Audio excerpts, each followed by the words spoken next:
Hi all, this is Miss Isy at the Hanikadi Library, and I am bringing you this week's story time.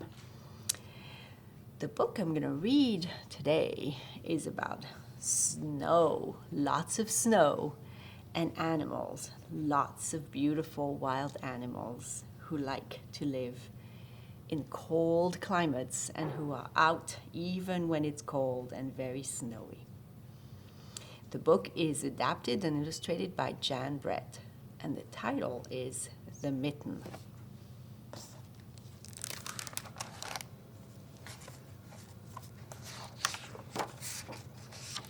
The Mitten, a Ukrainian folk tale adapted and illustrated by Jan Brett.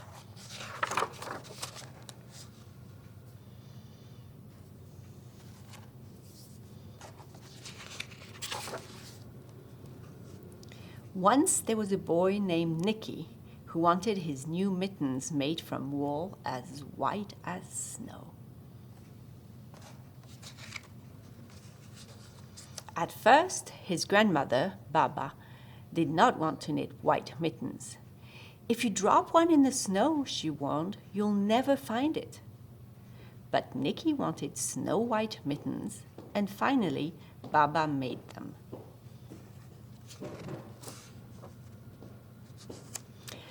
After she finished, she said, "When you come home, first I will look to see if you are safe and sound, but then I will look to see if you still have your snow-white mittens."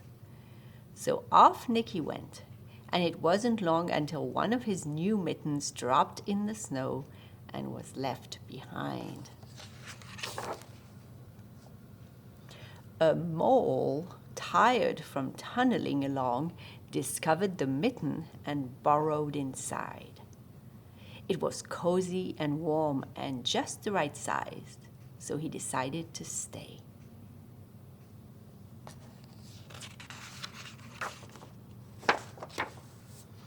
A snowshoe rabbit came hopping by.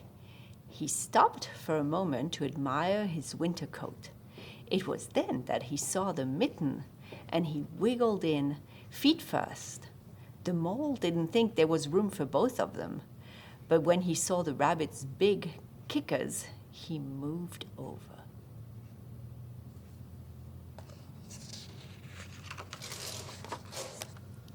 Next, a hedgehog came snuffling along.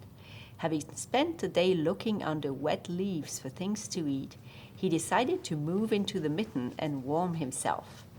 The mole and the rabbit were bumped and jostled, but not being one to argue with someone covered in prickles, they made room.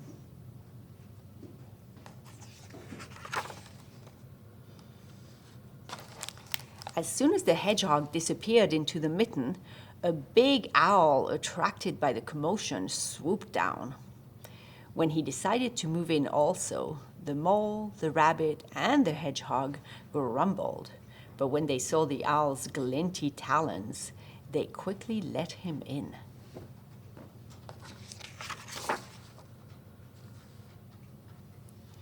Up through the snow appeared a badger. He eyed the mitten and began to climb in. The mole, the rabbit, the hedgehog, and the owl were not pleased. There was no room left, but when they saw his diggers, they gave him the thumb.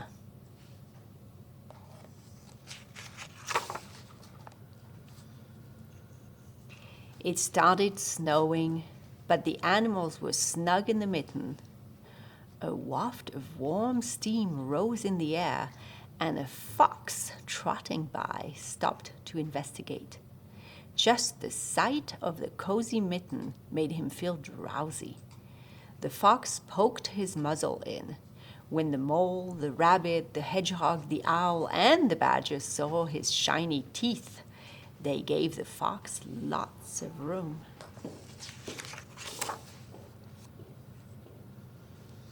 A great bear lumbered by.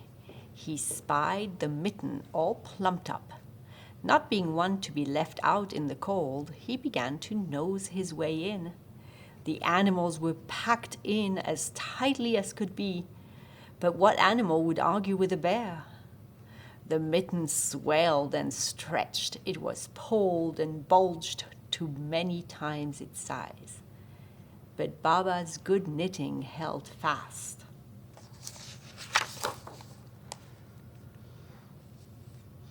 Along came a meadow mouse, no bigger than an acorn. She wriggled into the one space left and made herself comfortable on top of the great bear's nose.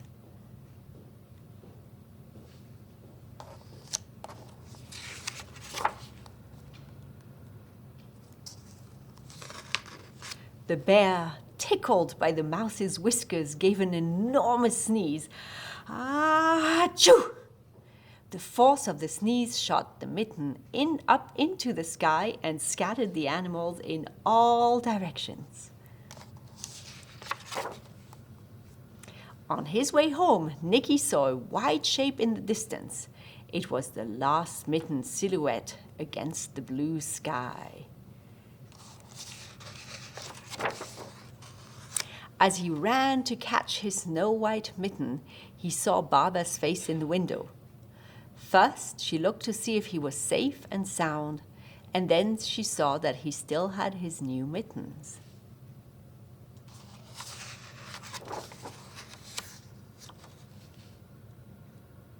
But look, one mitten is all stretched out.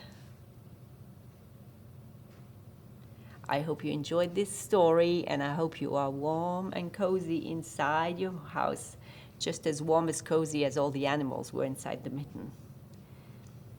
Bye.